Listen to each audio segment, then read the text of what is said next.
Bismillahirrahmanirrahim. Assalamualaikum warahmatullahi wabarakatuh. Waalaikumsalam warahmatullahi wabarakatuh. Semangat pagi. Pagi.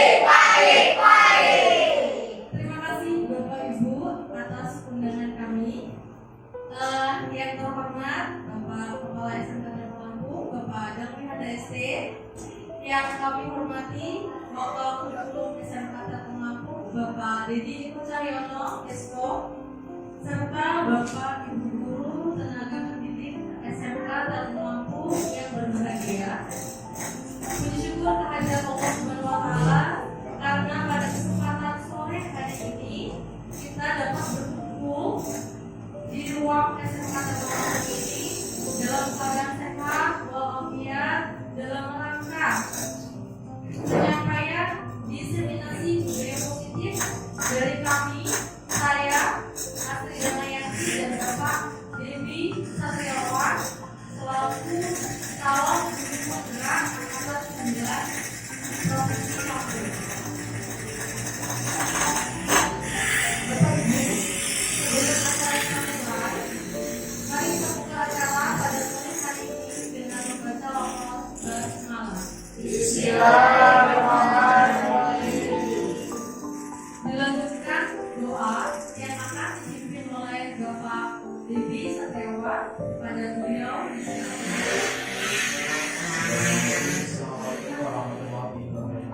Waalaikumsalam warahmatullahi wabarakatuh. Sebelum kita melaksanakan kegiatan pada sore hari ini, marilah kita bersama-sama membuka kepala sejenak seraya berdoa agar apa yang memang nanti kita sampaikan bisa dapat bermanfaat untuk kita semua. Berdoa bagaimana dan percaya masing-masing. Berdoa, silakan.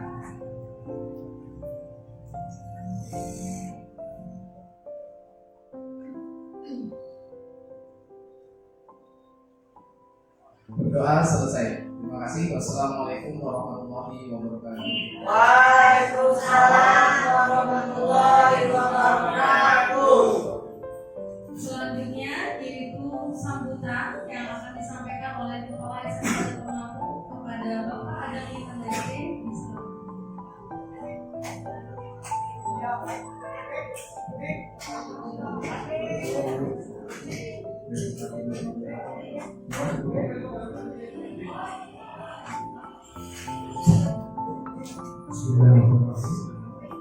Assalamualaikum warahmatullahi wabarakatuh. Waalaikumsalam warahmatullahi wabarakatuh.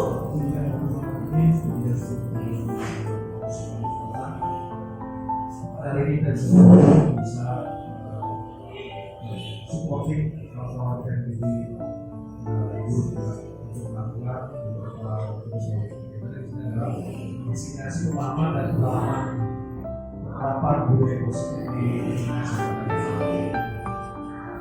Itu mari kita simak, mari kita cermati, kita serap apa yang disampaikan oleh teman-teman. Di sini masih Bu Astri Damayanti dan Pak Dewi Satriawan. Mari kita sama-sama belajar bersama.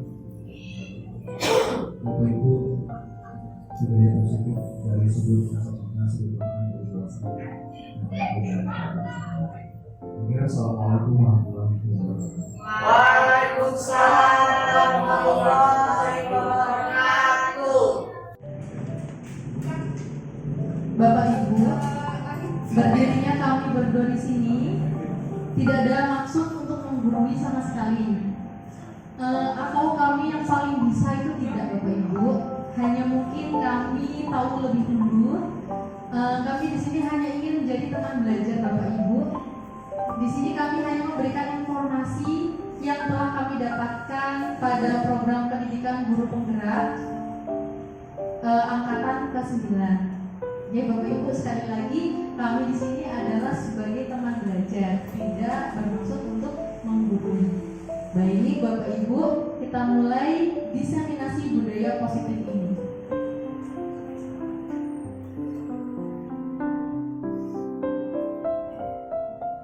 Bapak Ibu, perlu kita ketahui bahwasanya tujuan pendidikan adalah menuntun segala kodrat yang ada pada anak-anak agar mereka dapat mencapai keselamatan dan kebahagiaan setinggi-tingginya, baik sebagai manusia maupun sebagai anggota masyarakat.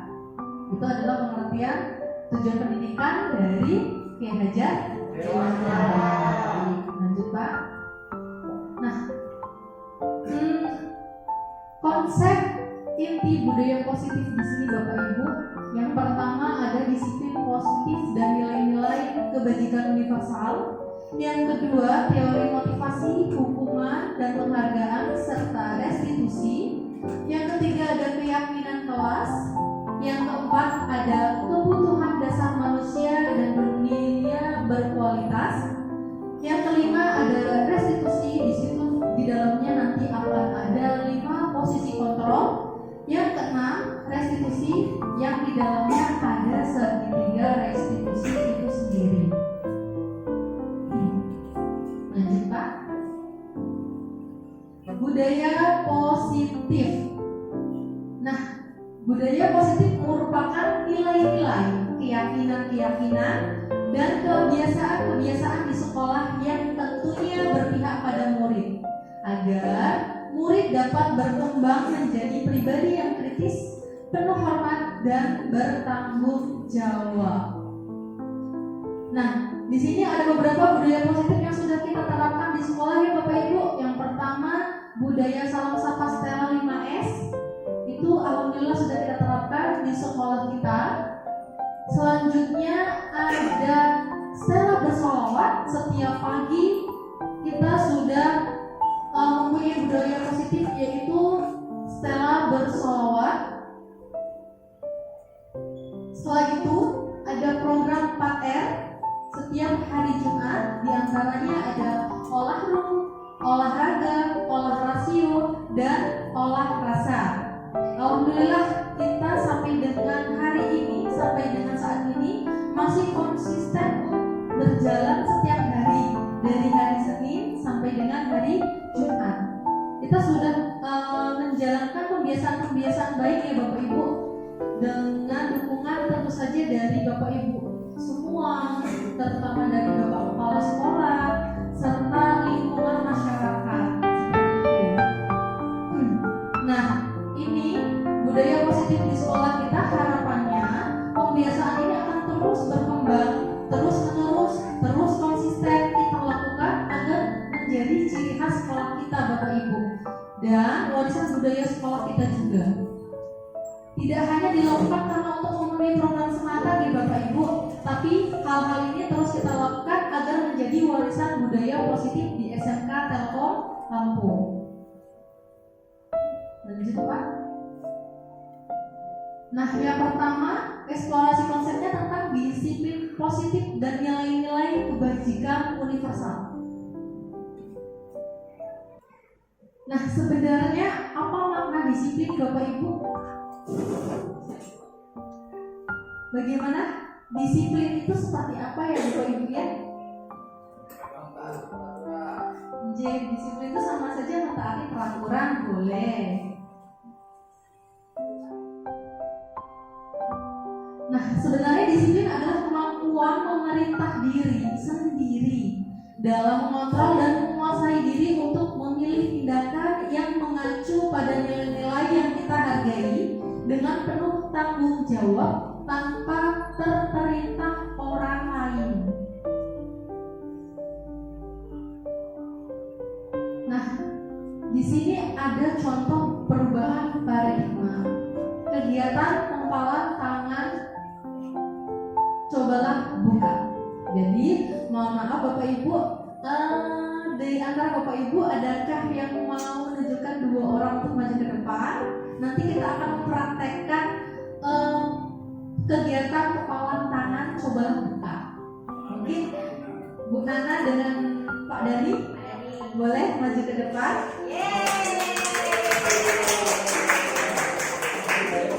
Silakan.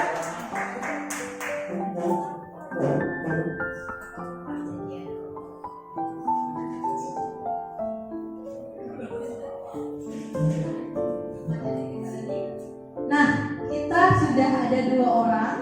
Yang pertama Ibu Nana.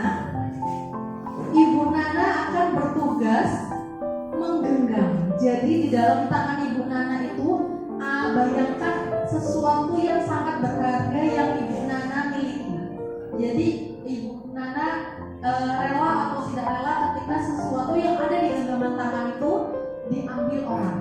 Nah, untuk Pak Dani ini akan berperan sebagai perayu. Bagaimana cara Pak Dani melakukan tindakan agar Bu Nana dapat membuka kepala tangannya seperti itu. Coba silakan Pak Dani bagaimana untuk merayunya. Nana, tangannya boleh dibuka dong. Saya mau lihat sisinya. Nanti kita makan bakso. Nggak boleh. Oh beneran?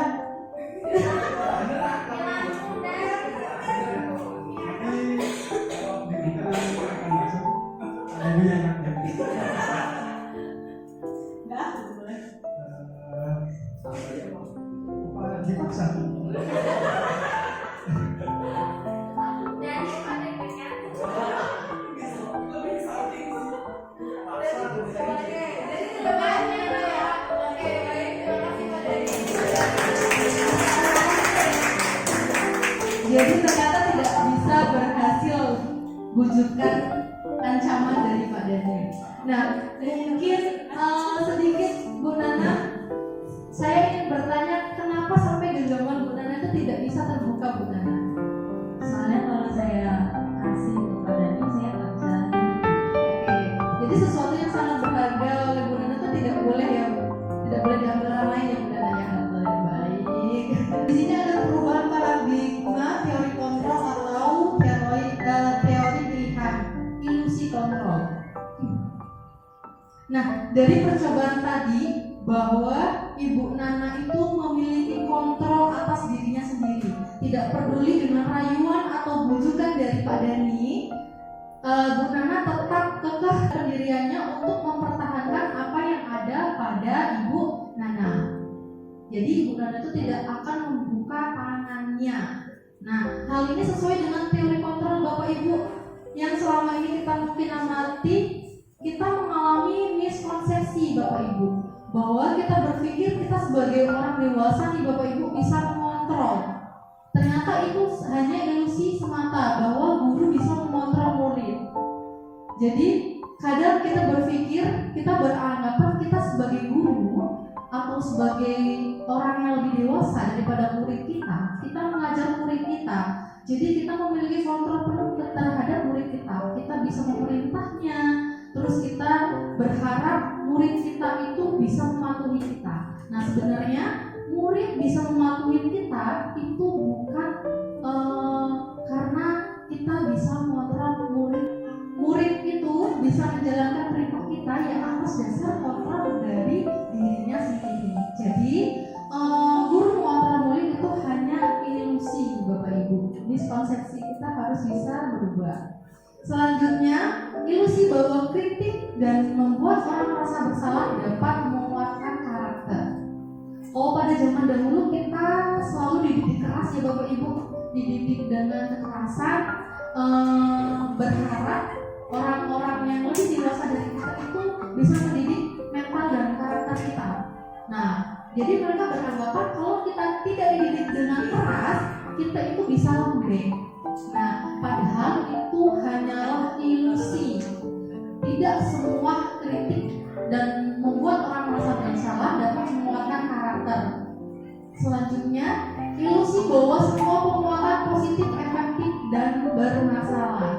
Ingat Bapak Ibu, tidak selamanya penguatan positif, efektif, dan bermanfaat dapat mengontrol kita. Tidak semua, tidak dapat berjalan lancar untuk selamanya. Mungkin penguatan efek positif efektif ini dapat berjalan beberapa saat, tapi tidak selamanya. Selanjutnya ada ilusi orang dewasa memiliki hak untuk memaksa. Seperti tadi, kita sebagai guru yang kita anggap kita lebih dewasa daripada murid, itu kita memiliki hak untuk memaksa, itu hanyalah sebuah ilusi. Nah, di sini ada perubahan paradigma stimulus respon teori kontrol. Siapa sesungguhnya yang memiliki kontrol? Nah, kita berpandang dari stimulus respon, kita mencoba mengubah orang agar berpandangan sama dengan kita. Nah, kalau dalam teori kontrol, kita berusaha memahami pandangan orang lain tentang dunia. Jadi, ketika kita mencoba mengubah orang agar berpandangan sama dengan kita, maksudnya itu orang itu harus sama. Kalau kita berpendapat A, orang harus berpendapat A. Itu salah. Yang dari teori kontrol ini adalah kita harus bisa memahami pendapat orang lain atau pandangan orang lain. Nah, perilaku buruk dilihat sebagai suatu kesalahan. Kita ambil contoh, misalkan setiap anak terlambat itu sebuah kesalahan, misalnya Bapak Ibu. Ternyata di teori kontrol, semua perilaku memiliki tujuan. Jika misalkan ada anak terlambat, itu sebenarnya ada alasannya, ada tujuannya kenapa dia terlambat. Contohnya seperti itu. Orang lain bisa mengontrol saya. Misalkan kita diperintah untuk A, kita diperintah untuk datang tepat waktu ketika kita mengajar. Kita harus datang jam 7, berarti kita datang jam 7. Itu bukan orang lain yang bisa mengontrol kita, tetapi kita sendiri yang bisa mengontrol kita. Kita datang tepat waktu untuk mengajar, itu adalah kontrol dari diri kita sendiri, bukan kontrol dari bapak kepala sekolah atau bapak kurikulum, tetapi dari dalam diri kita sendiri. Pemaksaan ada pada saat bujukan gagal. Teori kontrolnya berkolaborasi dan konsensus menciptakan pilihan-pilihan baru. Model berpikir menang atau kalah. Model berpikirnya harus menang dan menang. Lanjut, Pak. Nah, untuk disiplin positif ini akan disampaikan oleh Bapak Didi Satriawan. Oke, terima kasih waktunya buat Bu Astri. Kita lanjut Bapak Ibu, masih semangat ya semuanya? Semangat pagi! Oke, luar biasa semangatnya. Oke, kita lanjut ya Bapak Ibu. Untuk disiplin positif ini ada dari teori dari William Glasser, teori kontrol dan teori pilihan. Dari teori kontrol ini bahwasanya kita tidak bisa mengontrol orang lain, hanya Anda sendiri yang bisa mengontrol diri kita, seperti itu. Dari itu, untuk melakukan disiplin, kemampuan untuk mengontrol diri sendiri dengan nilai-nilai yang kita hargai dan bertanggung jawab. Kemudian semua perilaku itu sebenarnya mempunyai tujuan, seperti itu. Nah, dari tujuan ini ada teori, yaitu teori motivasi. Kemudian ada model berpikir menang-menangan, kolaborasi, dan konsensus menciptakan pilihan-pilihan baru. Nah, di sini ada 5 posisi kontrol. Yang pertama itu ada menghukum, membuat rasa bersalah, terus kemudian teman, yang selanjutnya sebagai pemantau, dan yang terakhir itu sebagai manajer. Pada 5 posisi kontrol ini, menghukum dan membuat rasa bersalah itu memang bisa dikatakan sebagai 5 posisi kontrol yang gagal, seperti itu. Kemudian untuk teman dan pemantau itu bisa dikatakan berhasil, namun lebih baiknya lagi kita sebagai manajer, seperti itu.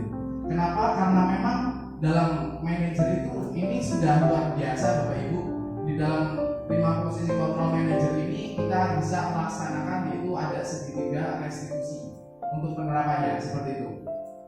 Dalam segitiga restitusi itu sendiri, ini ada yang pertama, ada menstabilitaskan identitas, bagaimana kita mencari tahu kesalahan anak itu seperti apa, terus validasi tindakan salahnya itu di mana, seperti itu. Terus kemudian menanyakan keyakinan kelas yang memang sudah kita yakini bersama, seperti itu.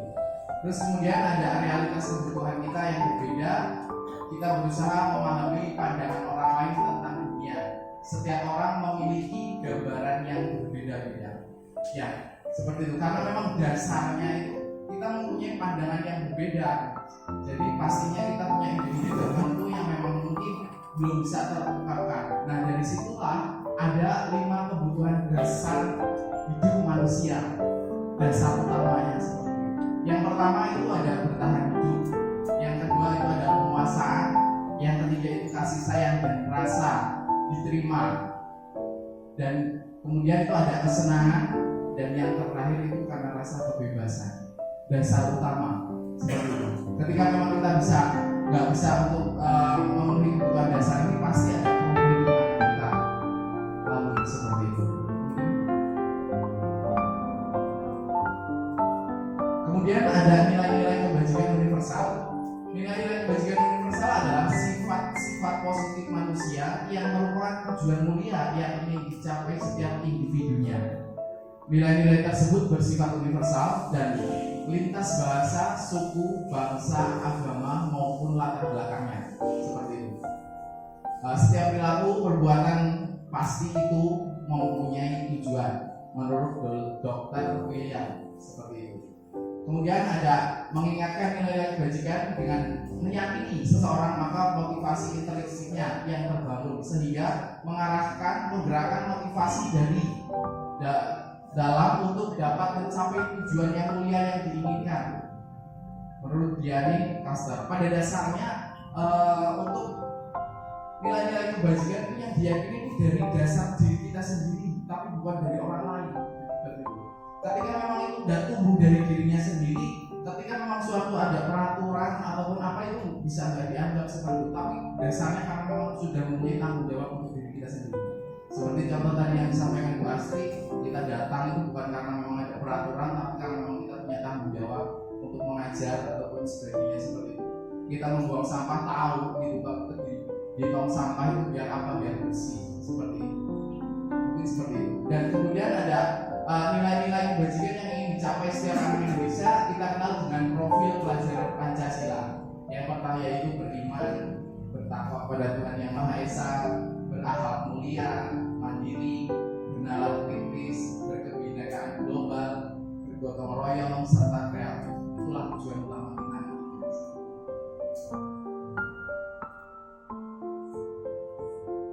Kemudian Bapak Ibu ada eksplorasi konsep yang kedua, yaitu tentang teori motivasi, hukuman, penghargaan, dan restitusi. Tentunya Bapak Ibu sudah nggak asing ya dengan kata-kata motivasi, hukuman, dan penghargaan. Mungkin dari restitusi ini Pak Didi ada yang mungkin sudah pernah mempelajarinya ya, PBG itu Pak. Ada sedikit pertanyaan romantis di sini Bapak Ibu. Bapak Ibu bisa menjawab untuk setuju ataupun tidak setuju. Yang pertama, hukuman dapat mendisiplinkan anak. Bagaimana Bapak Ibu? Kira-kira setuju ataupun tidak setuju? Bagaimana? Tidak setuju. Setuju? Ada yang setuju ya? Setuju ataupun tidak? Tidak setuju. Ada yang setuju, ada yang tidak setuju. Baik, nanti memang seperti ini. Terus yang kedua, pemberian hukuman dapat hal positif seperti membaca ataupun membersihkan halaman di sekolah, dapat meningkatkan kedisiplinan anak. Seperti itu. Kira-kira gimana? Setuju atau tidak Bapak Ibu? Hukumannya untuk membangun seperti itu. Bagaimana? Tidak setuju juga. Seperti itu. Ada yang setuju? Gimana yang setuju ada? Terus setuju ya? Oke, siap. Ada yang setuju. Kita lanjut lagi nomor 3. Memberikan penghargaan dapat meningkatkan motivasi belajar anak. Kira-kira gimana Bu? Bisa setuju ya? Buku setuju. Memberikan penghargaan dapat meningkatkan motivasi belajar anak. Setuju nggak? Setuju. Oke, kita buka Bapak Ibu. Untuk teori motivasi perilaku manusia, di sini yang pertama untuk menghindari ketidaknyamanan ataupun hukuman. Sebagai contoh pertanyaannya di sini, apakah yang akan terjadi apabila saya tidak melakukannya? Jadi mereka melakukan itu karena memang untuk menghilangkan dari hukuman ataupun untuk biar tidak dilanggar gitu, dari peraturan yang memang sudah ada. Itu motivasi ini berasalnya dari luar, bukan dari dirinya sendiri seperti itu. Untuk mematuhi peraturan karena memang di sekolah ada aturan, kalau enggak nanti saya suruh baca buku ataupun nanti suruh ngapain seperti itu, membersihkan fisik dan sebagainya. Itu motivasinya datang karena ada suatu peraturan, bukan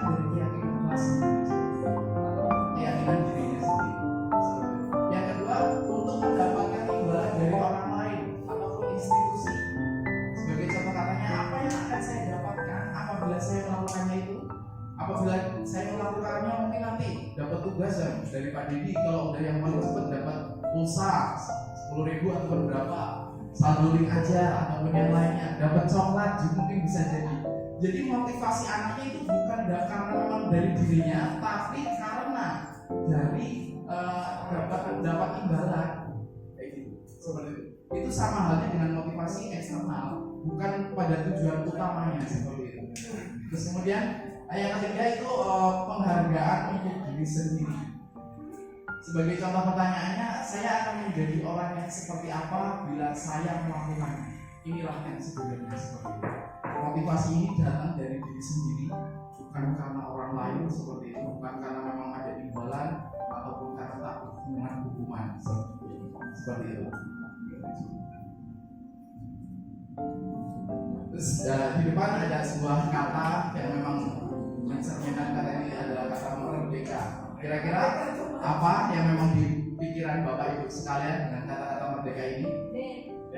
Bebas ya, merdeka itu bebas. Apalagi kira-kira berdiri sendiri boleh juga seperti itu. Apalagi kira-kira berdaya seperti itu. Coba mungkin kita next ya. Merdeka. Menurut Bapak pendidikan kita di Dirgantara, merdeka itu artinya tidak hanya terlepas dari perintah, akan tetapi juga cakap buat memerintah diri sendiri. Mungkin yang paling tepat untuk digarisbawahi itu yang paling susah bagaimana kita bisa memerintah diri kita sendiri. Pada dasarnya kita ketika memerintah seseorang mungkin itu enak, cepat gitu, apalagi perintah anak-anak ataupun murid-murid kita ataupun orang yang di bawah kita, seenaknya kita sendiri memerintah. Tapi dasarnya bagaimana kita bisa untuk memerintah diri kita sendiri, memimpin diri kita sendiri untuk menuju yang lebih baik seperti itu. Ibu boleh next. Nah, di sini ada hukuman dan penghargaan.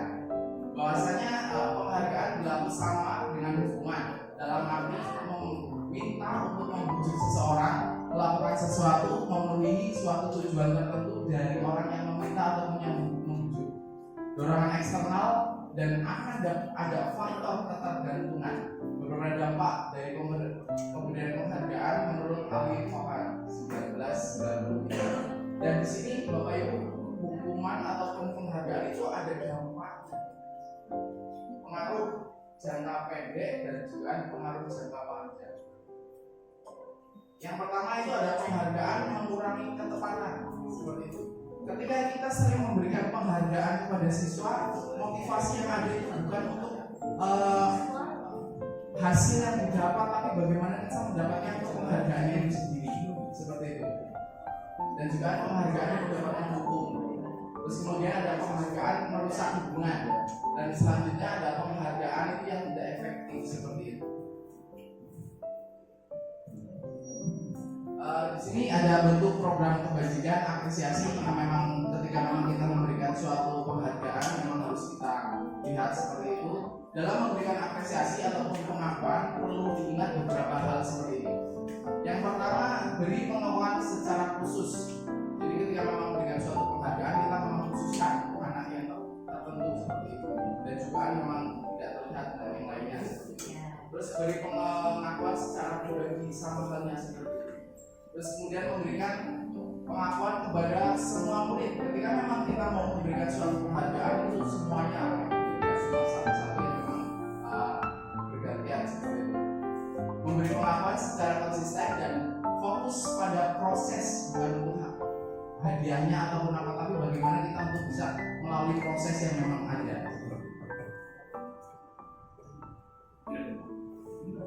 Yang ketiga itu ada eksploitasi tentang keyakinan kelas. Di sini ada satu pertanyaan, mengapa tidak peraturan saja? Mengapa harus keyakinan kelas?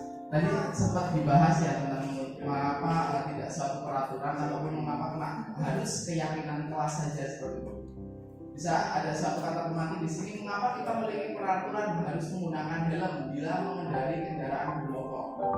Terus kemudian mengapa kita memiliki peraturan harus datang tepat waktu pada saat mengikuti pelatihan? Pada dasarnya ketika memang keyakinan kelas keyakinan itu sudah timbul di diri kita kita pasti ketika memang menggunakan kendaraan sepeda motor pasti menggunakan helm. Kenapa? Karena memang untuk keselamatan diri kita, bukan karena memang polisi ataupun yang lainnya. Seperti itu. Dasar utamanya itu untuk diri kita sendiri, gitu. Bukan karena polisi ataupun yang lainnya. Seperti itu. Next Bu. Sama halnya untuk mendukung motivasi intrinsik yang dan seseorang akan lebih tergerak dan bersemangat untuk menjalankan keyakinan daripada hanya sekedar mengikuti saran ataupun peraturan. Nah, di sini penjelasannya yang tadi mau sampaikan. Dasarnya itu bukan karena suatu peraturan, ketika memang kita ada motivasi yang datangnya di diri kita sendiri, itu akan berjalan dengan sendirinya tanpa harus adanya suatu peraturan pun kita pasti akan melakukannya seperti itu. Nah, mungkin bisa dilihat Bapak Ibu sekalian, yang awalnya itu dari lini kecilnya itu ada peraturan kelas, kemudian bisa berjalan menjadi suatu keyakinan. Dasar utamanya itu aturan, terus kemudian ada keyakinan kelas, kemudian timbul lagi menjadi suatu lingkungan yang positif, dan akhirnya nanti semoga bisa menjadi budaya positif. Itu tujuan utama, bagaimana kebiasaan-kebiasaan bagus itu menjadi budaya diri kita sendiri. Nah, di sini ada suatu peraturan dan juga keyakinan kelas. Kira-kira ini apa kira-kira seperti selalu kembalikan buku ke tempatnya. Kira-kira untuk keyakinan kelasnya apa? Apa Bu Bus? Kira-kira tanggung jawab. Ya, pasti boleh. Nanti kita lihat ya jawabannya seperti apa ya. Oke, tanggung jawab. Dilarang mengganggu orang lain. Apakah hati kira-kira? Saling menghormati. Boleh. Nanti dilihat apa jawabannya apa kira-kira. Hadir di sekolah 15 menit sebelum pembelajaran dimulai. Apa tadi kira-kira? Oke, disiplin Bu Desi ya, boleh. Nanti dilihat Bu, pokoknya nanti dilihat ada jawabannya pokoknya. Terus dilarang melakukan kekerasan. Saling menyayangi. Terus kemudian dilarang menggunakan narkoba. Apa? Menjaga kesehatan. Oke, boleh. Apalagi kira-kira ada yang lain selain menjaga kesehatan? Keselamatan. Boleh. Sama lagi. Apalagi coba? Ada arti peraturan seperti itu gimana? Bisa nggak itu kira-kira? Oke, terus bergantian ataupun menunggu giliran. Apa? Berarti boleh. Sabar boleh. Kayak gitu. Saling menghargai gimana? Kayak gitu ya. Saling menghargai boleh. Terus menggunakan masker. Tentunya pasti menjaga kesehatan. Terus apa lagi Pak Hari kira-kira? Keamanan juga boleh seperti itu. Terus jangan berlari di kelas ataupun koridor. Keselamatan seperti itu. Mari kita coba tadi dari jawaban Bapak. Oke, dari selalu kembalikan buku ke tempat itu suatu merupakan tanggung jawab. Seperti saya ketika mereka punya tanggung jawab, pasti ketika memang meminjam sesuatu baik buku ataupun yang lain pasti akan dikembalikan seperti itu. Terus kemudian dilarang mengganggu orang lain, itu salah satu cara untuk menghormati orang lain seperti itu. Terus hadir di sekolah 15 menit sebelum pembelajaran dimulai, itu salah satu keyakinannya menghormati orang lain ataupun berkomitmen. Terus dilarang melakukan kekerasan, tadi itu keselamatan dan juga menghormati orang lain. Dilarang menggunakan narkoba, kesehatan tentunya. Terus bergantian ataupun menunggu giliran untuk menghormati orang lain dan bersabar. Menggunakan masker tentunya untuk kesehatan dan juga keselamatan. Jangan lari di kelas ataupun koridor, itu tentu di keselamatan dan keamanan. Oke, masih semangat Bapak Ibu? Masih semangat Bapak-Ibu dalam semuanya ini kayaknya. Ya, kita coba untuk SBK-nya. Ada sedikit SBK yang akan ditampilkan. Pada hafal ya untuk lagu next ayo kita berdiri semua. Boleh kita berdiri semua.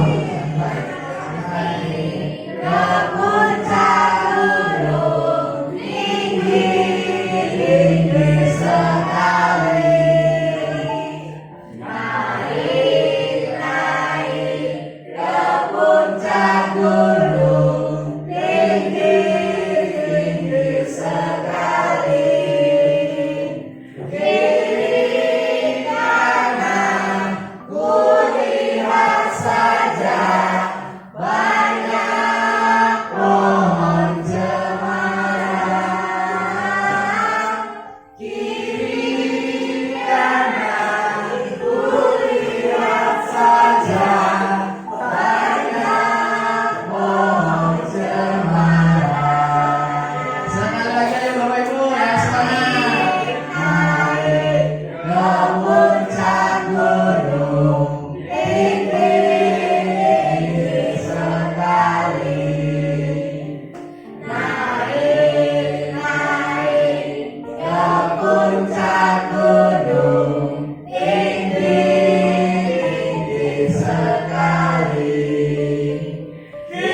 Ya, luar biasa semangatnya Bapak Ibu. Oke, namanya luar biasa ya, dari SD ini bisa menambahkan semangat lagi. Kasih semangat Bapak Ibu ya. Oke, terima kasih. Mungkin sampai di sini, nanti dilanjutkan oleh Bu Astri tentang kebutuhan dasar manusia. Oke, baik, kita lanjutkan Bapak Ibu. Poin yang keempat pada eksplorasi konsep ini adalah kebutuhan dasar manusia. Nah, sejatinya semua orang senantiasa berusaha untuk memenuhi kebutuhannya Bapak Ibu dengan berbagai cara.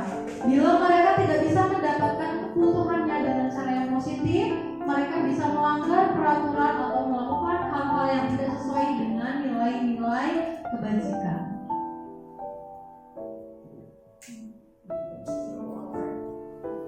Nah, kebutuhan dasar manusia. Yang pertama tentunya kebutuhan bertahan hidup. Kebutuhan bertahan hidup adalah sebuah kebutuhan yang bersifat fisiologis Bapak Ibu. Jadi untuk bertahan hidup misalnya tentang kesehatan, rumah, dan makanan. Nah, kebutuhan biologi sebagai bagian dari proses reproduksi termasuk juga dalam kebutuhan untuk dapat bertahan hidup. Selanjutnya ada kebutuhan akan kasih sayang dan rasa diterima. Jadi selain kebutuhan untuk bertahan hidup, kebutuhan selanjutnya itu adalah kebutuhan psikologis. Kebutuhan untuk disayangi dan diterima meliputi kebutuhan akan hubungan dan koneksi sosial. Kebutuhan akan memberikan dan menerima kasih sayang, merasa menjadi bagian dari sebuah kelompok misalnya. Kebutuhan ini juga merupakan keinginan untuk tetap merasa disayangi seperti itu. Selanjutnya ada penguasaan atau power atau kebutuhan pengakuan atas kemampuan. Dalam kebutuhan ini berhubungan dengan kekuatan untuk mencapai sesuatu. Jadi menjadi kompeten, menjadi terampil, diakui atas prestasi dan keterampilan kita, didengarkan, terus dimiliki rasa harga diri. Jadi mereka itu memiliki rasa harga diri juga. Untuk penguasaan atau power atau kebutuhan pengakuan, selanjutnya adalah kebebasan atau kebutuhan akan pilihan. Nah, kebutuhan untuk bebas, freedom ya Bapak Ibu ya. Kebutuhan untuk bebas adalah kebutuhan akan kemandirian, terus memiliki pilihan dan mampu mengendalikan arah hidup seseorang. Seperti itu. Nah, pada tahap yang kelima ada 5 posisi kontrol. Nah, 5 posisi kontrol tadi sebelumnya sudah disampaikan oleh Pak Didi bahwasanya posisi kontrol seorang guru itu ada 5. Yang pertama sebagai penghukum, yang kedua sebagai pembuat rasa bersalah, yang ketiga sebagai teman, terus yang keempat sebagai pemantau, dan yang kelima sebagai manajer. Nah, dari 5 posisi kontrol ini Bapak Ibu, yang pertama itu ada penghukum dan pembuat rasa bersalah. Nah, kedua kontrol ini ternyata mengalami identitas gagal. Ini termasuk kontrol dari luar. Kita ambil contoh, guru berbuat, menghardik, menunjuk-nunjuk sampai dengan menyakiti dan menyindir. Itu termasuk ke dalam posisi kontrol penghukum. Lalu kalau pembuat rasa bersalah itu berceramah dan mengatakan seharusnya kamu seperti ini, terus ibu sangat kecewa dan sebagainya. Dari kasus ini guru berkata lagi, kalau kamu tidak melakukannya awas ya, seperti itu. Dan membuat rasa bersalah, kamu seharusnya sudah tahu ibu lemas sekali mengatakannya, ibu stres. Contoh misalnya ketidakhadiran siswa atau siswa datang terlambat di Bapak Ibu. Dalam posisi kita sebagai penghukum, ketika siswa datang terlambat pasti akan langsung ada hukumannya. Iya nggak Bapak Ibu? Ya. Di antara penghukum dan pembuat rasa bersalah, Bapak Ibu pernah mengalami, pernah berada di posisi kontrol ini? Sering.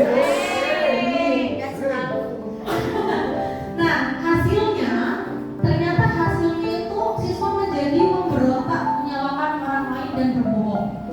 Jadi ketika siswa datang terlambat kita menghukum, pasti alasannya ada saja kenapa terlambat. Yang benih bocor, yang tidak ada kendaraan dan sebagainya. Padahal kemungkinan siswa itu datang terlambat karena kesilapan. Terus menyembunyikan atau menyangkal kebohongannya hampir sama seperti penghukum. Kaitan dengan dunia berkualitas, murid mengatakan guru di luar dunia berkualitas. Lalu membuat rasa bersalah, murid mengatakan guru di dalam dunia berkualitas. Nah, murid di sini akan berkata, biarkan saja nanti juga marah-marah lagi. Karena murid sudah sering melihat guru itu selalu menghukum. Jadi mereka sudah tidak segan lagi kepada gurunya. Nah, untuk membuat rasa bersalah, murid akan mengatakan maafkan saya, walaupun itu bukan dari dalam diri murid tersebut. Seperti itu. Itu hanya akan menggugurkan rasa bersalahnya dia dan membuat guru merasa menerima. Dampak pada murid kalau dalam kontrol penghukum adalah selalu akan mengulangi kesalahannya.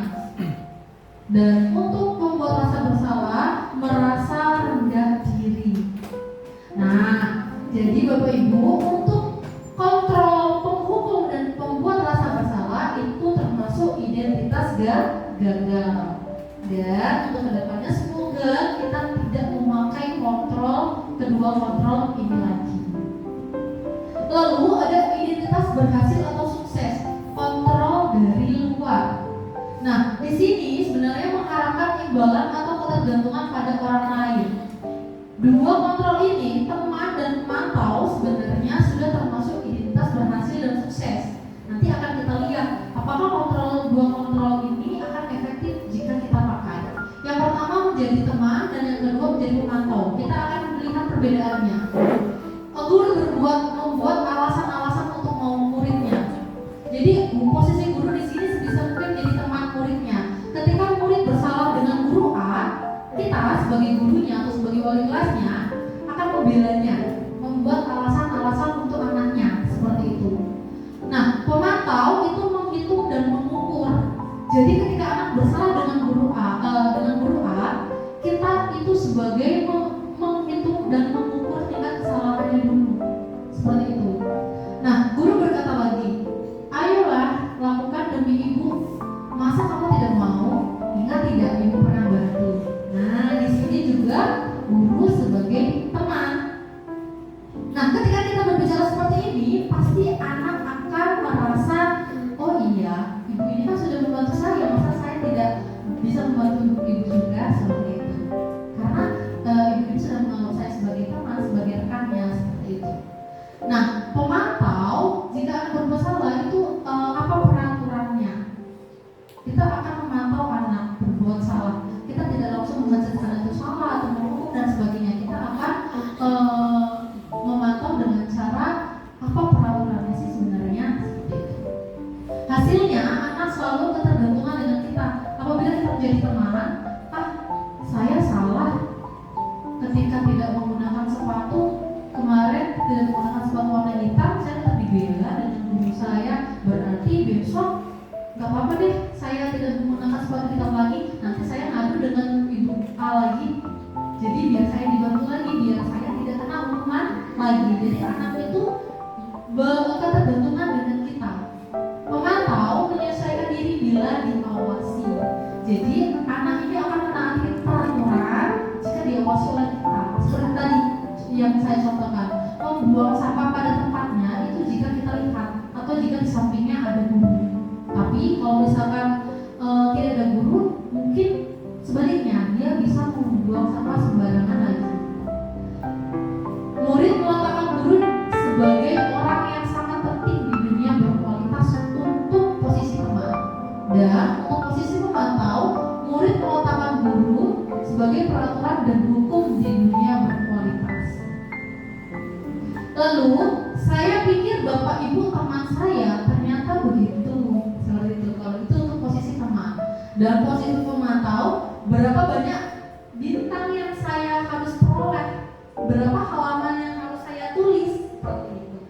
dalam kontrol pemantau ini sebenarnya murid itu tahu kita memantau dan kira-kira kita akan dihukum tidak ya oleh Bapak Ibu guru ini, seperti itu.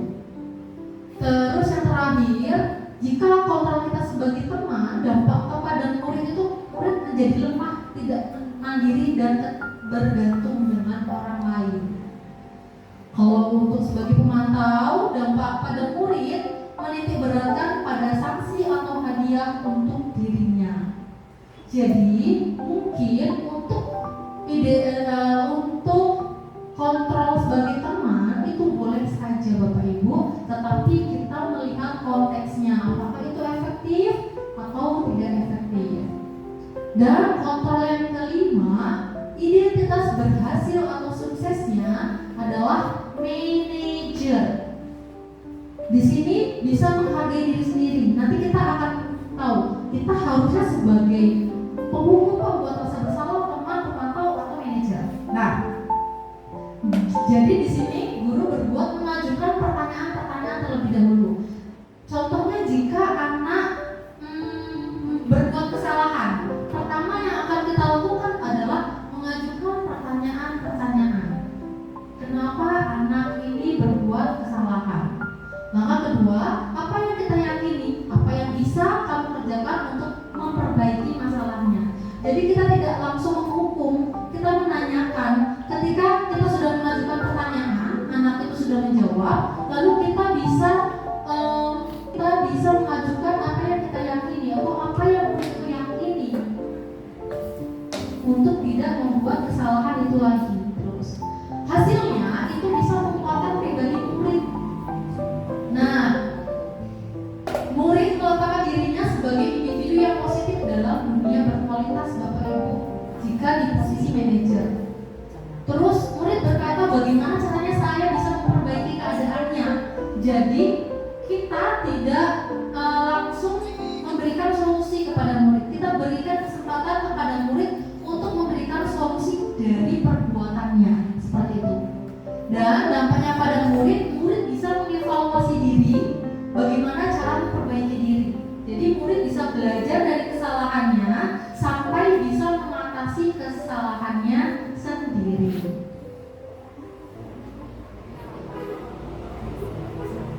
Nah, di sini ada pertanyaan Bapak Ibu. Saya kecewa sekali dengan kamu. Siapa yang mengatakan itu?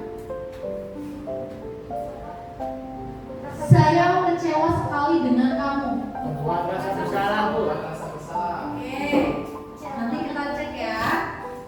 Yang kedua, kamu tidak pernah benar melakukannya. Menghukum.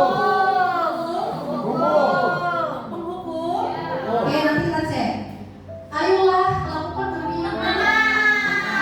Ya, coba kita cek. Apakah kamu mau mendapatkan stiker bintang hari ini? Pemantau? Teman atau pemantau? Pemantau, oke. Bagaimana kamu bisa menyelesaikan masalah ini? Dan yang terakhir, kamu selalu yang paling terakhir. Penghukum merasa bersalah. Merasa bersalah? Oke, baik. Kita akan cek ya Bapak Ibu.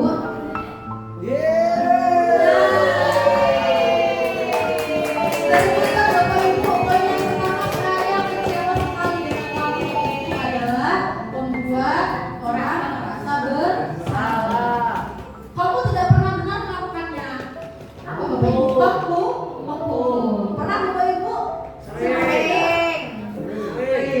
Ayolah lakukan demi Ibu. Itu adalah posisi kontrol sebagai teman.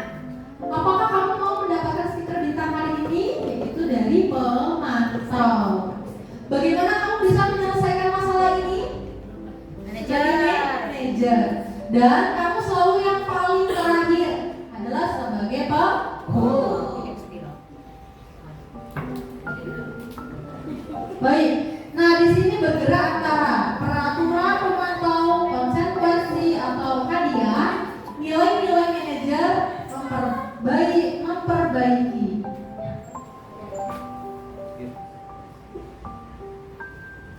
Yang keenam adalah dan yang terakhir adalah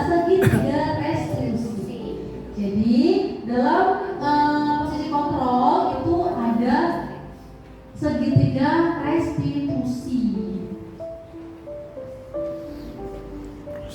Baik, untuk segitiga restitusi akan disampaikan oleh Bapak Dim. Silakan. Kita lanjut Bapak Ibu, masih semangat ya?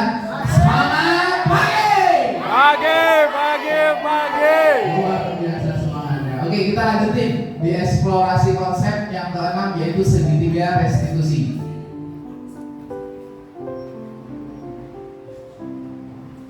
Apa itu restitusi? Restitusi adalah suatu proses menciptakan kondisi bagi murid untuk memperbaiki kesalahan mereka, sehingga mereka bisa kembali pada kelompok mereka dengan karakter yang lebih kuat.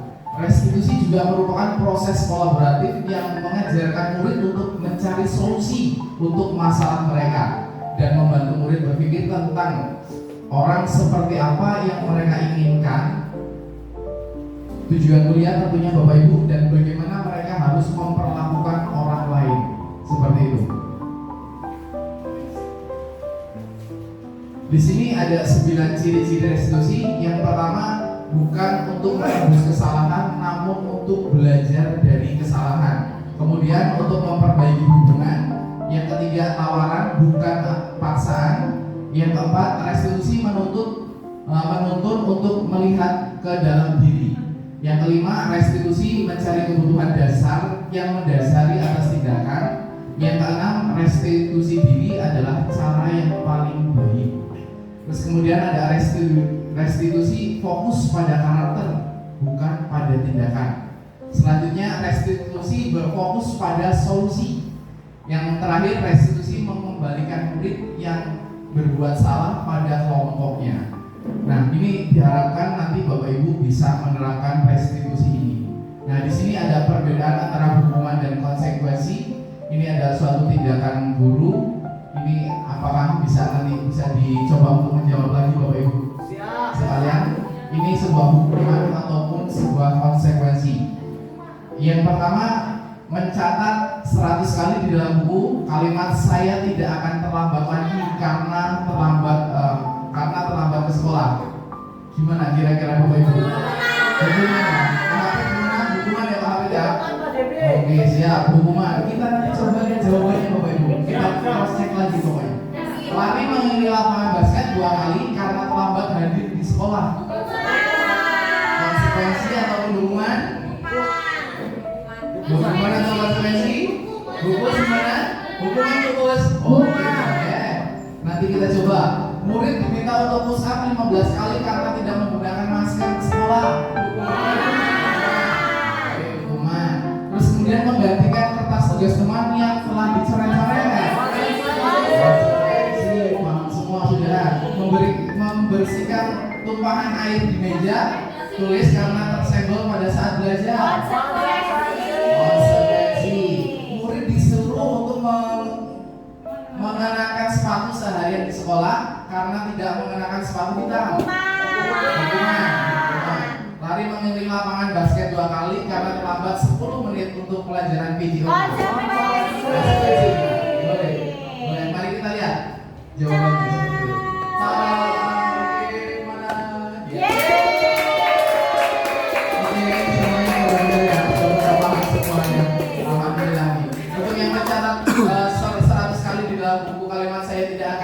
Lambat lagi itu termasuk dalam hukuman ya Bapak Ibu. Kemudian di sini yang konsekuensi menggantikan kertas tugas teman yang telah dicoret-coret itu adalah sebagian dari konsekuensi. Oke, di sini ada segitiga restitusi. Bagaimana untuk tahapannya? Yang pertama itu untuk menstabilkan identitas. Di sini ada ciri-ciri pertanyaan. Kamu bukan satu-satunya yang pernah melakukan ini, dan tentunya mungkin ketika memang ini Bapak pun bisa melakukannya seperti itu. Terus kemudian ada validasi kebutuhan. Kamu tentu punya alasan mengapa melakukan ini seperti itu. Dan yang terakhir itu ada menanyakan keyakinan. Nilai-nilai apa yang telah kita sepakati? Untuk yang pertama itu ada menstabilkan identitas. Ada suatu pertanyaan untuk membuat anak-anak yang merasa gagal karena perbuatan salah menjadi positif terhadap dirinya. Sebagai contoh, guru berkata, berbuat salah itu ya manusiawi, tidak ada manusia yang sempurna. Bapak dan Ibu juga berbuat salah. Kita pasti bisa menyelesaikan permasalahan ini. Bapak Ibu tidak tertarik untuk mencari tahu siapa yang benar, siapa yang salah. Bapak Ibu lebih tertarik untuk menyelesaikan masalah. Kalaupun kamu punya masalah dirimu sendiri, terus menerus, apakah kamu bersikap baik pada dirimu sendiri? Seperti itu sebagai contoh untuk pertanyaannya. Kemudian di validasi tindakan, membantu murid mengenali basic need, kebutuhan dasar yang ingin dipenuhinya ketika melakukan kesalahan itu. Pada dasarnya setiap tindakan manusia mempunyai tujuan, adalah untuk memenuhi kebutuhan dasarnya. Apakah itu kemuasaan, kebebasan, kasih sayang, dan merasa diterima, kesenangan, ataupun bertahan hidup. Sebagai contoh, katanya guru berkata, kamu bisa saja kan melakukan hal yang lebih buruk, tapi kamu tidak melakukannya. Kamu pasti punya alasan mengapa melakukannya. Apa yang penting bagi kamu? Kamu boleh tetap berusaha menjaga sikap itu, tapi tambahkan sikap yang lainnya, yang baru. Maukah kamu belajar cara lain untuk mendapatkan yang kamu butuhkan tanpa harus memukul? Apakah kamu bisa melakukan dengan lebih baik esok lagi? Kemudian untuk yang tahapan selanjutnya yang ketiga, yaitu menanyakan keyakinan. Anak melihat kesalahannya dihubung dengan norma sosial dan nilai-nilai yang mendasari manusia berinteraksi dengan orang lain. Sebagai contoh, guru berkata, apa nilai yang kita percaya di kelas ataupun di sekolah kita, nilai-nilai universal apa yang telah kita sepakati, kelas yang ideal itu seperti apa sih? Kamu ingin menjadi anak yang seperti apa? Apa yang kamu rasakan ketika kamu melakukan itu? Kamu menjadi orang yang seperti apa? Oke, dari pemaparan yang memang tadi saya sampaikan dan Bu Astri, kira-kira menurut Bapak Ibu ada di posisi manakah saat ini Bapak Ibu sekalian? Mungkin bisa menjadi renungan kita saat ini dan bagaimana kita akan melangkah selanjutnya seperti itu. Mungkin itu saja presentasi dari kami. Ada sedikit refleksi nanti akan dipimpin oleh Bu Astri.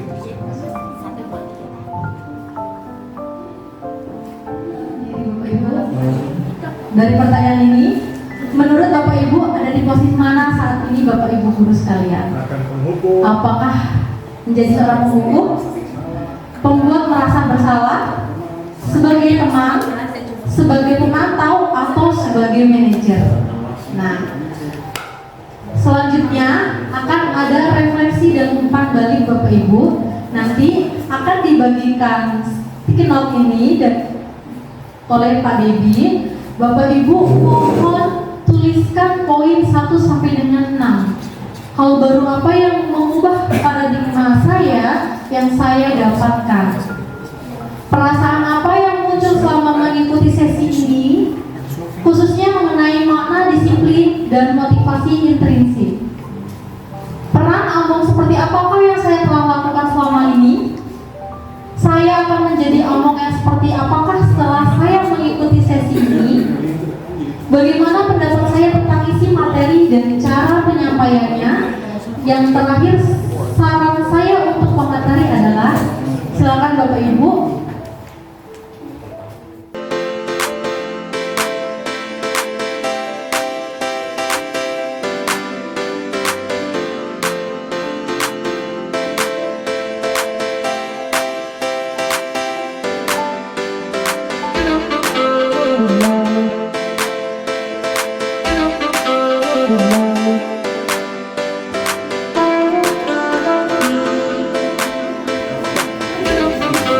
Terima kasih Bapak Ibu atas refleksi dan umpan baliknya.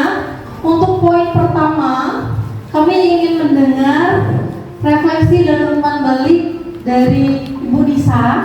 Silakan Ibu Nisa, refleksi dan umpan balik apa yang Ibu rasakan. Baik, terima kasih.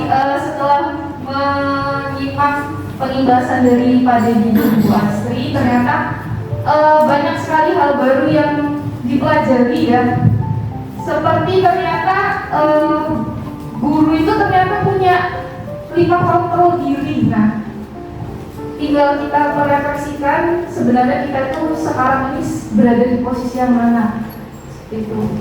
Kemudian ada satu hal lagi yang menurut saya itu juga saya baru mengetahui ternyata kalau pemberian penghargaan kepada siswa itu ternyata termasuk atau sama dengan hukuman ya.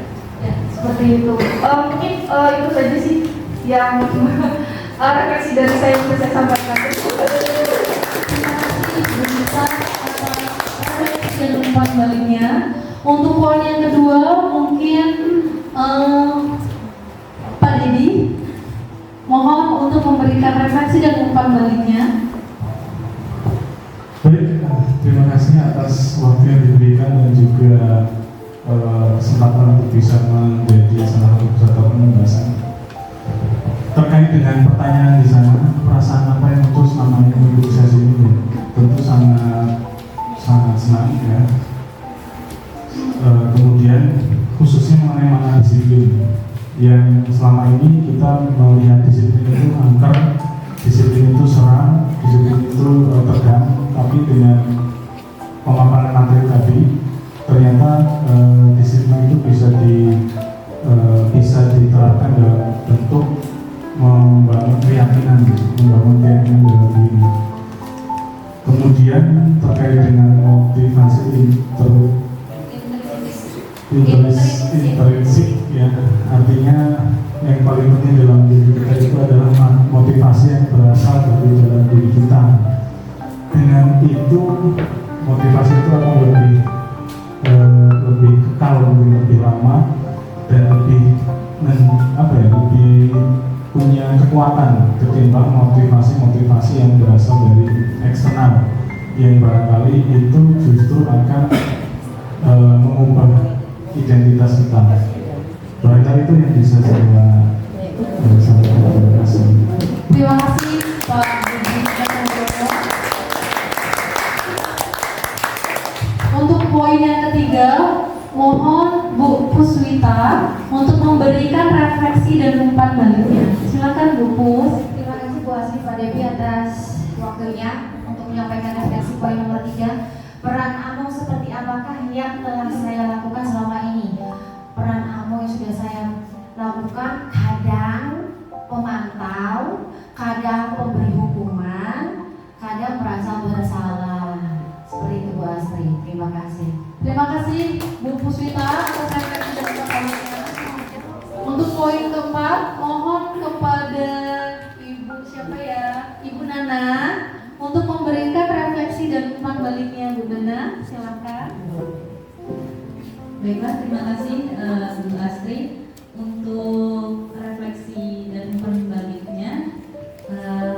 Selama ini setelah saya menjadi peserta pembahasan ini, tentunya ya saya ingin menjadi AMO yang paling baik ya, yang dapat membimbing anak-anak, yaitu menjadi AMO tipe manager.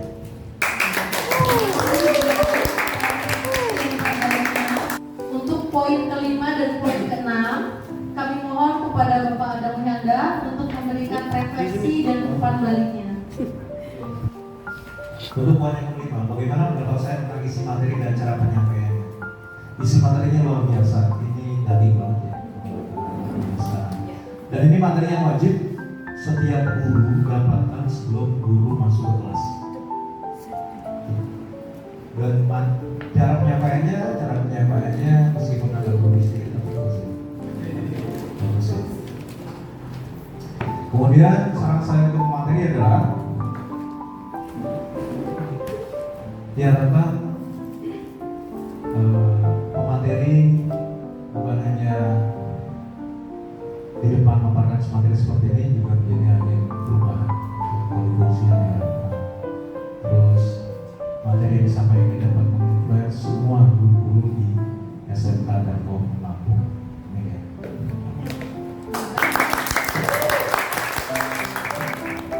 Baik Bapak Ibu, terima kasih sudah menyampaikan refleksi dan umpan balik kepada kami. Semoga kedepannya kami bisa menjadi lebih baik lagi dan semoga budaya positif ini dapat kita implementasikan ke dalam sekolah kita, yaitu SMK Telkom Lampung.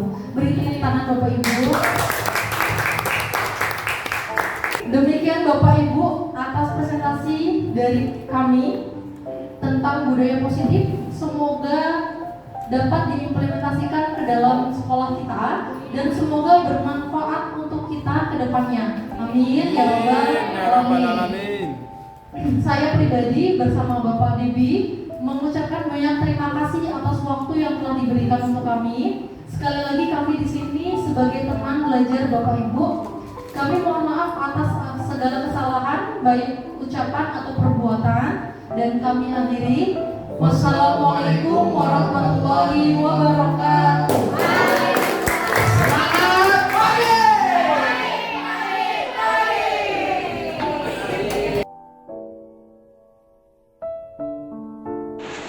Assalamualaikum warahmatullahi wabarakatuh.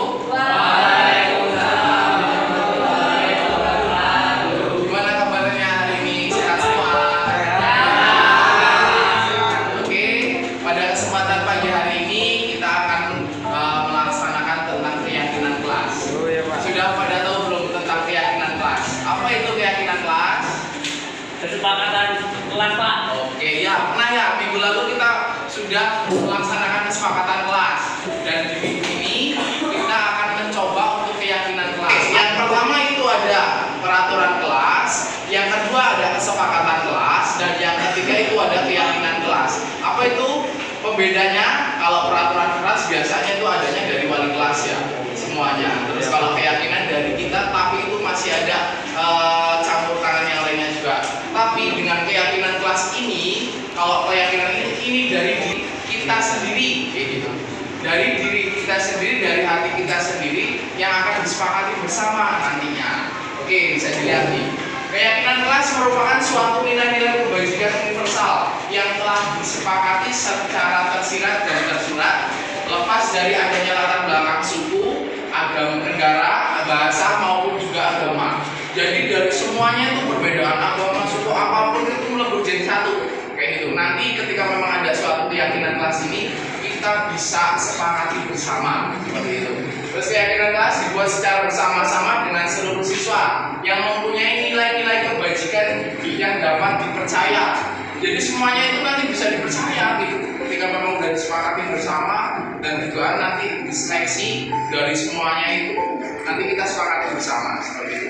Keyakinan kelas merupakan salah satu disiplin positif yang dapat untuk diterapkan dalam membangun budaya positif di lingkungan sekolah.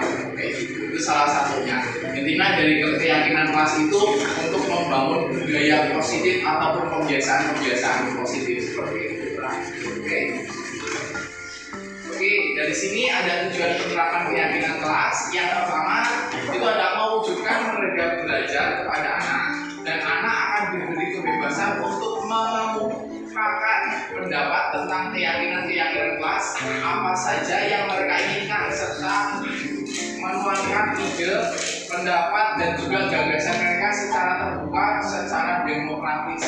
Ya, di sini nanti kalian diberikan kesempatan untuk memberikan pendapat kalian ataupun ide-ide kalian yang memang ada seperti itu.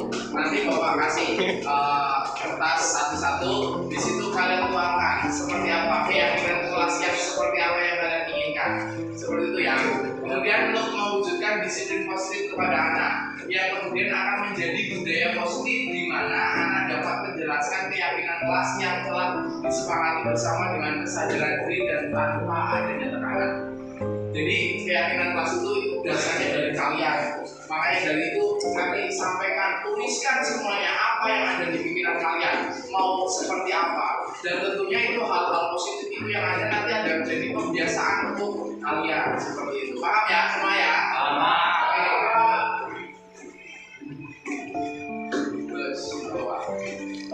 Terus di sini ada cara membuat keyakinan kelas seperti itu. Nanti Bapak sampaikan. Yang pertama, siswa menulis keyakinan yang mereka inginkan.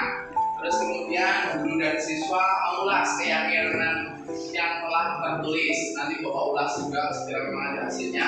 Yang ketiga, guru dan siswa memilah keyakinan kelas yang penting. Begitu.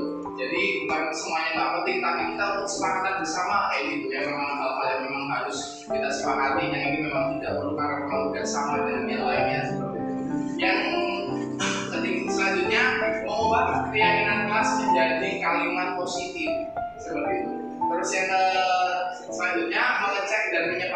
keyakinan kelas. Yang selanjutnya bersama-sama menandatangani kesepakatan yang telah dibuat. Nah, dan yang terakhir nanti ya, kita tandatangani kesepakatan kita gitu. Yang memang kita udah buat semuanya, nanti kita tandatangani dan itu nanti bisa kita terapkan di kelas kita seperti itu. Terus, nah ini ada beberapa contoh keyakinan kelas seperti misalkan kita disiplin seperti apa, terus saling menghormati dan menyayangi, mandiri, bertanggung jawab, terus menjaga kebersihan dan sebagainya. Misalkan disiplin itu misalkan dari yang sering terlambat ataupun sering ngobrol sendiri, mainan HP ataupun yang lain. Kemandirian gimana itu? Misalnya kemandirian itu kerjain tugas tepat waktu dan sebagainya. Seperti itu, paham ya semua ya? Oke, mungkin itu nanti langsung saja Bapak bagiin kertasnya satu-satu ya. Kita lakukan untuk keyakinan kelas di kelas 10 TKJ 1 ini. Oke, siap ya? Siap.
Mungkin ini jadi nanti keyakinan kelas mau kita sepakati seperti ini ya.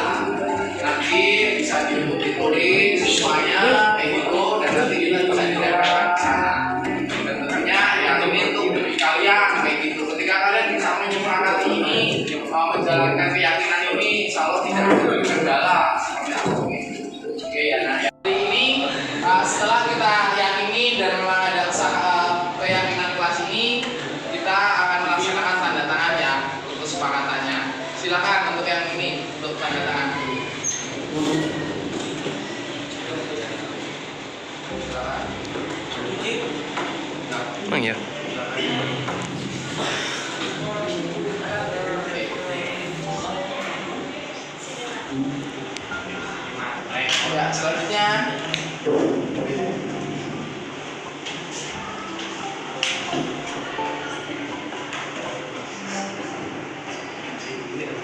selanjutnya nggak apa-apa.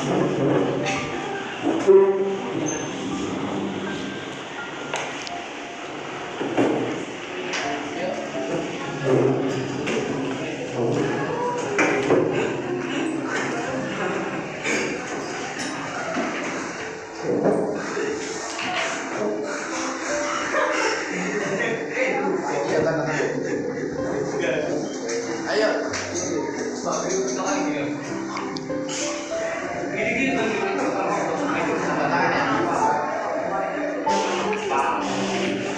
Yuk selanjutnya yang cowok.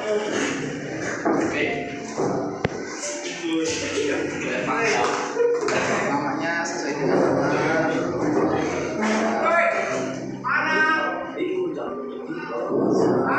Yuk selanjutnya nggak apa-apa.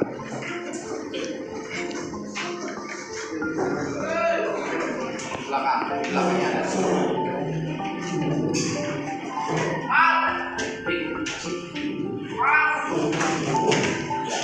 Oke, selanjutnya boleh.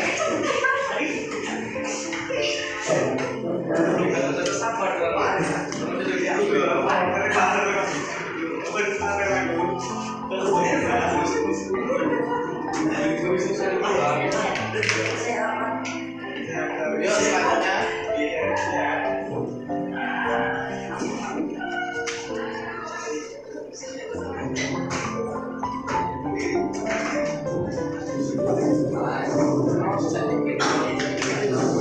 Oke, terima kasih ya atas segala partisipasinya. Semoga dengan keyakinan kelas ini yang ada bisa membentuk karakter kalian, bisa menyepakati semua dan bisa menjadikan kelas ini menjadi yang tertib, yang rapi dan yang semuanya yang baik-baik pokoknya. Terima kasih buat ini. Bapak akhiri. Wassalamualaikum warahmatullahi wabarakatuh. Waalaikumsalam.